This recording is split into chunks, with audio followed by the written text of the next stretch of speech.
Hello and welcome to the Transcending CRM podcast, a show where we explore how the Salesforce ecosystem has impacted the careers of fellow trailblazers and the businesses that have leveraged dynamic growth from the platform. This podcast is brought to you by Silverline. Silverline is a digital transformation consultancy headquartered in New York City, specializing in financial services, media and entertainment, and healthcare industries. I'm your host, Elliot Spence, Principal Consultant at Silverline, and joining me as always is my co-host, JP Owens, Managing Director of Banking and Lending at Silverline. Welcome, JP. Today we are joined by Frank Gillen. Frank is a 10-time Salesforce certified senior consultant. He is also extremely active, and you may have seen him on LinkedIn and YouTube, releasing great content for anyone wanting to quickly learn about Salesforce, Slack, and consulting skills. Welcome to the podcast, Frank. Yeah, thank you for having me. It's always fun to have Salesforce talk outside of work. Absolutely. So why don't we go ahead and get started? And Frank, go ahead and tell us a little bit more about yourself, what you do for fun, where you live, and how you get started in the Salesforce industry. Yeah, sure. So I live outside of the Philadelphia area. In terms of what I like to do for fun, in my free time, I enjoy biking around the various trails in southeastern PA, really anything outdoors. And I'm also a huge Philly sports fan, so the Eagles, Sixers, and Phillies always keep things interesting year-round. In terms of Salesforce, I'm currently a senior functional consultant. One of the things I like most about my role is getting the opportunity to work on different projects that leverage different Salesforce products and clouds. It challenges me to learn new things daily, which is really something I like to do. Awesome. Yeah, I'm share a lot of the same things. And now that I know you like to bike around, I do a lot of that here in Cincinnati. I don't know if there's as great of trails and stuff as there is in Philadelphia. I did live out there for 2 years, and we can talk about that a little bit more towards the end of the podcast as well. But what sparked your passion for the platform? I see in your background, you come from a similar background as both me and JP with financial services. And what sparked your interest in the platform, and what led you down the path to get into Salesforce? Yeah, so what initially sparked my interest for the platform was wanting to learn a new skill that could be transferable to many industries. As you mentioned, I had previously worked in the financial services industry. And at the time, I felt like my skills weren't very transferable. I sort of felt pigeonholed to the financial industry. So that was the initial Salesforce spark that took place. The initial transition to Salesforce wasn't as difficult as I thought it would be. Obviously, it was challenging at times because of how new CRM was for me. But in terms of studying, I consider myself a perpetual learner. When I graduated college and entered the finance world, I immediately had to start studying for the Series 6 and Series 63 exam, which was a requirement in order for me to be able to work at my role at Vanguard. After passing those exams, I started gravitating towards the CFA Level 1 exam, which is an extremely difficult exam, requires 7 to 10 textbooks, and studying 5 to 6 months to take a test on a single day that's picked by the CFA Institute.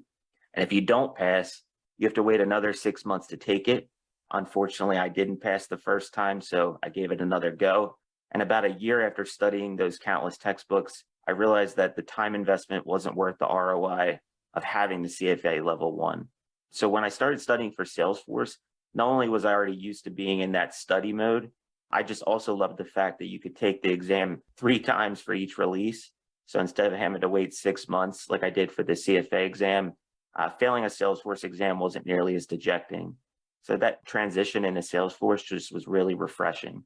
And Frank, you mentioned your financial services background. So you worked at Vanguard. It looks like you worked at a couple of different banks as well. But what was that one moment or event where you went from being I'll call a legacy banker to maybe a technologist? What was it that sparked that either activity where you got into the system or your passion to maybe jump into it? Yeah, so I often, in my free time, when I was a fund accountant at BNY, I would, watch videos on people entering the tech world. And I just thought it was really interesting how you could sort of build your own career as whether it was a programmer or some kind of, hybrid tech person. But just to be able to have that ability to work for various companies and a multitude of industries, that was appealing to me because in the finance world, you're sort of limited to, what you're familiar with, companies that I guess compete with each other or just sort of in the same industry. So I just always wanted to work for various companies, but the only real capacity I could work for any company would be a financial analyst. And that's such a broad term these days that, those responsibilities vary, pretty extremely from firm to firm. So I just technology just seemed much more interesting, and it's, the skill of the future. And I didn't want to sort of get myself familiar with skills that might be, fading out within the next 5 to 10 years due to automation. Awesome. And as a Salesforce, I'll call it an admin or maybe a hands-on Salesforce user in the bank or in your financial institution you're working at, what was the first project that you were able to work with? And what are some of the key learnings that you had from that project for how to help others be successful, maybe getting their hands on it the first time as an admin or an analyst, or just participating in the first project at their financial institution? So yeah, that was the unique thing about it. In terms of when I was in the financial services industry, I actually had no exposure to Salesforce. I didn't get my first exposure in a financial role per se until I was a Salesforce business analyst for a local bank outside of Philadelphia. When I was in that role, it was about 50% Salesforce, 50% data budgeting and financial models within Excel. So that was probably the first exposure I had. But at the time, I had already had that admin cert, but I was still, given the opportunity to sort of share the various Salesforce features with those bank users that, maybe don't really know about what reports and dashboards really can do for them. At the time, they were pretty committed to the Excel spreadsheets and the various things that lived outside of a more connected CRM. So as an admin where you helped people adopt, understand what capabilities they had there, now you're a consultant. So what are some of the things you feel are often overlooked by clients as they work through a project that will help them be more successful on the platform?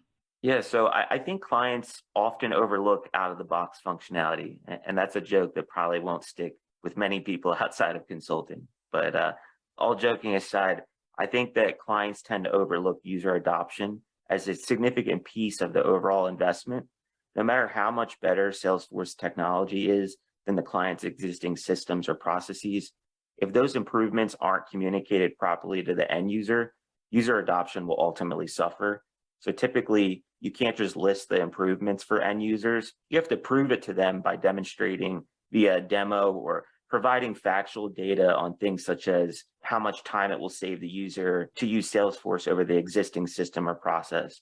And I think that's something that not only has to be communicated by the consultants, but by leadership of the client, and to really drive that adoption via proof is in the pudding kind of thing.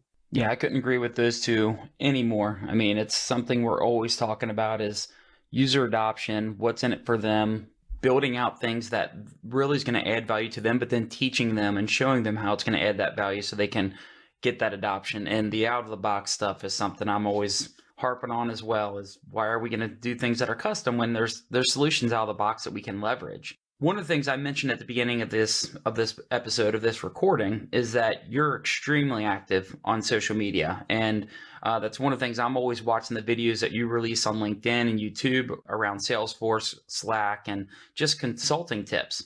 So what motivated you to start doing that? And how do you come up with some of the content that you're going to be releasing? Yeah, so I appreciate that you've even checked that out. It's nice to know that, others are viewing it. What initially motivated me to start releasing Salesforce content on YouTube was to help Salesforce newcomers by providing free learning resources that might help them land their first Salesforce job or transition out of a different industry. Because when I first started my Salesforce journey, there were countless people within the ecosystem that were always willing to help provide advice or guidance. And half of those people I didn't even really know other than just being connected on LinkedIn. So I felt like it was only right for me to give back in the same way that others helped myself. In terms of coming up with content, I initially started with what I considered Salesforce basics, which are the topics related to the admin exam. But over time, I started creating videos around topics that I personally was learning in my career. And I figured not only would it help to create the content to benefit others, but it would also help me solidify what I was learning as well by teaching it. So really, I just felt it was a win-win overall. I'm the type that when I jumped into Salesforce initially for the first time in like 2016 or something like that, there were good resources out there, but now, there's just more and more always coming out. And I'm the type of learner that I got to be hands-on, but I also like to watch a video and see somebody work through it and explain it rather than reading everything. So reading helps, being hands-on helps, but ultimately it's those videos and being hands-on. So yeah, I think the stuff you put out there is great, and it's the perfect bite-sized chunks where it's like a 5 to 7 minute video rather than needing to sit down. If it's like 40 minutes or an hour, people are going to tune in and then, something comes up and they have to drop off. But you have like perfect bite-sized chunk videos of like 5 to 7 minutes of walking through and explaining at a high level the topic and what it is, and people can move on. And, they're great. And I think they add a lot of value. If people, if you're listening, you haven't watched them yet, definitely tune in. It's worth your while. Yeah, I really appreciate that.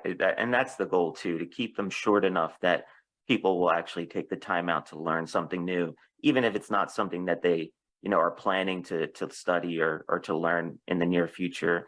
It's just something, like you said, bite-sized that hopefully benefits others. I was jumping into them before I took my Slack admin exam.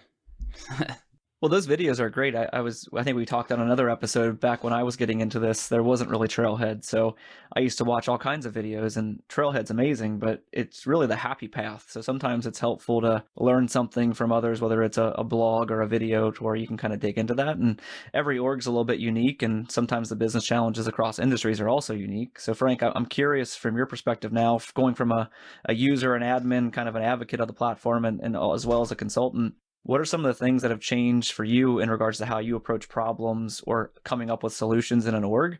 And how do you come up with your solutions for them? Yeah, as I've moved through the various roles in the Salesforce ecosystem, I've sort of had a natural progression of getting better at Salesforce problem solving in general. The experience that I gain from each project becomes a learning experience for the next one. Solutioning becomes less challenging over time as you become more familiar with the various Salesforce products and capabilities.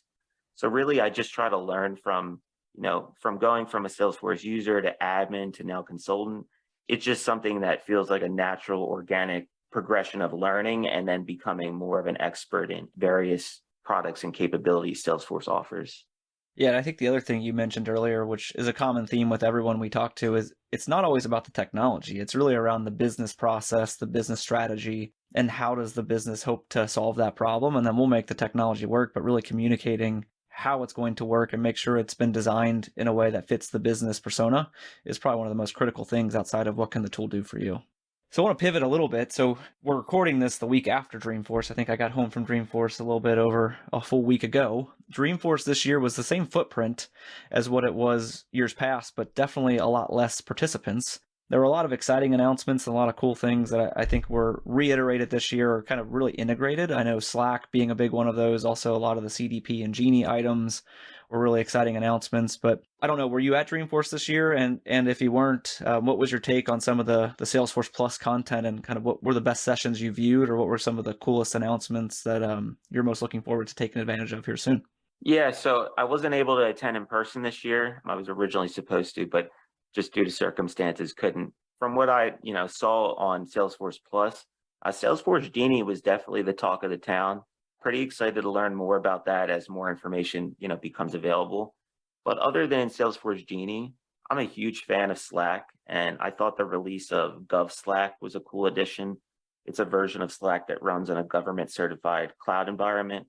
So I think them expanding their, ability or capabilities within that Slack platform is just an exciting step. And just knowing that everything's going to be moving towards Slack in the near future, it's an exciting thing to be a part of. And anything Slack, I think, is great for the Salesforce future.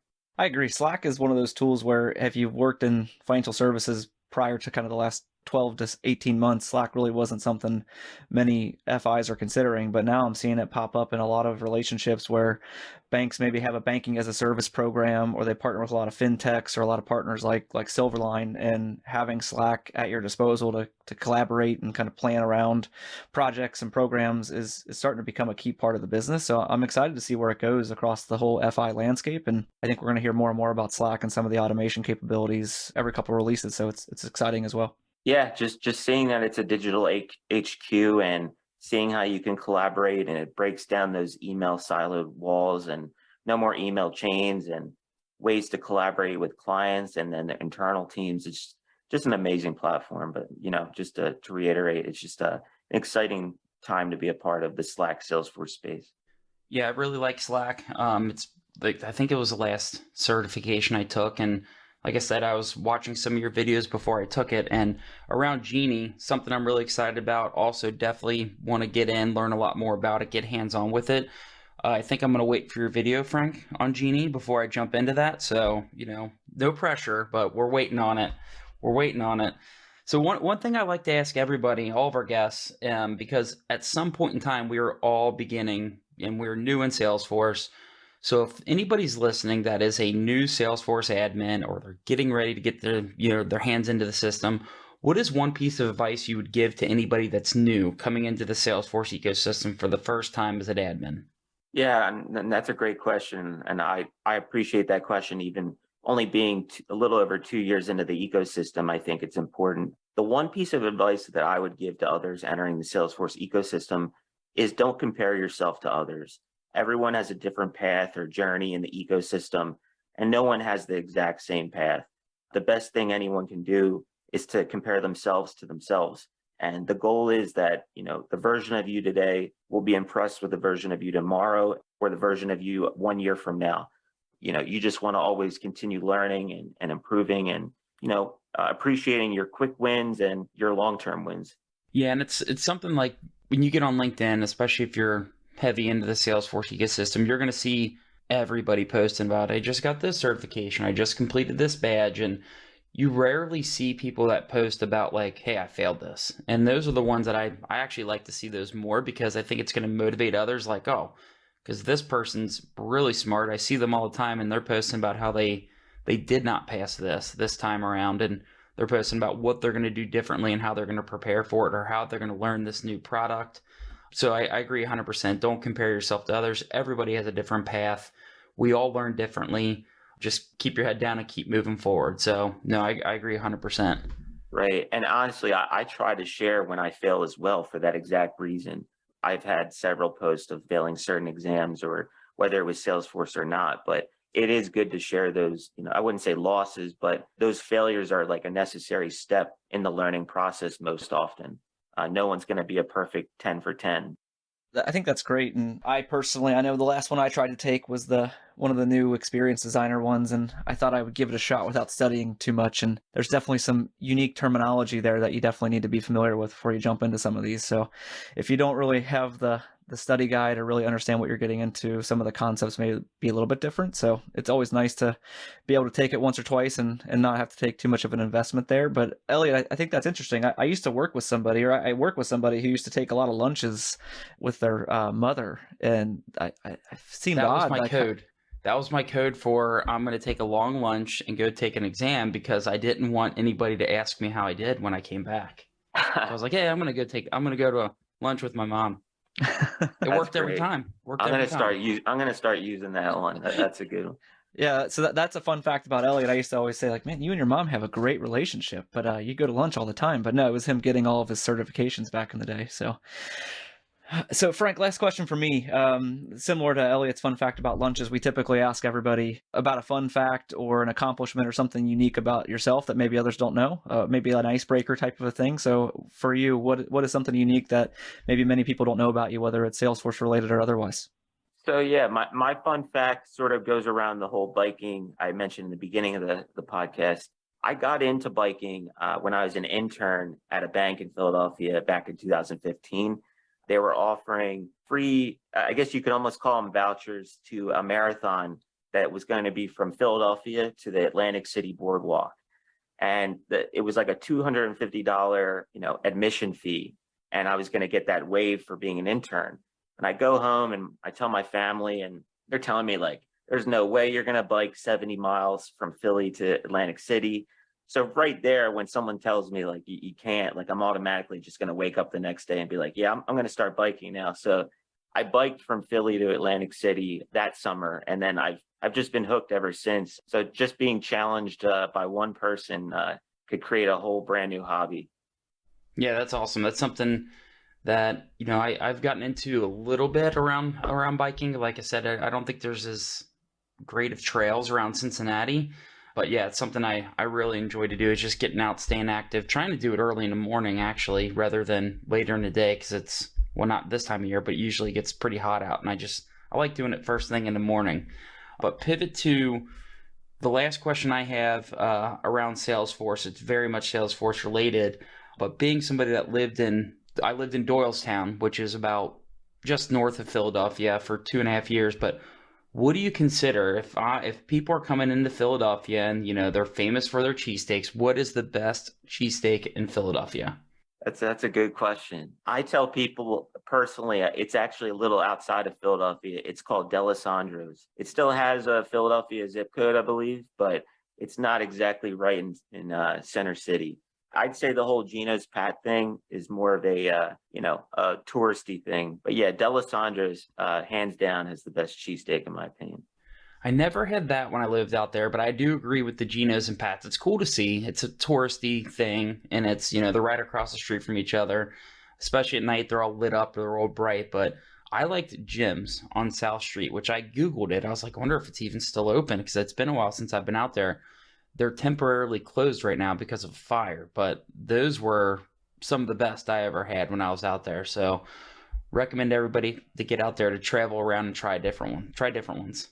Yeah, I feel like Jim's is familiar. I don't know if it was an athlete, potentially Kobe Bryant. Someone had mentioned that was their favorite spot in Philly. But yeah, I've heard a lot of good things about Jim's.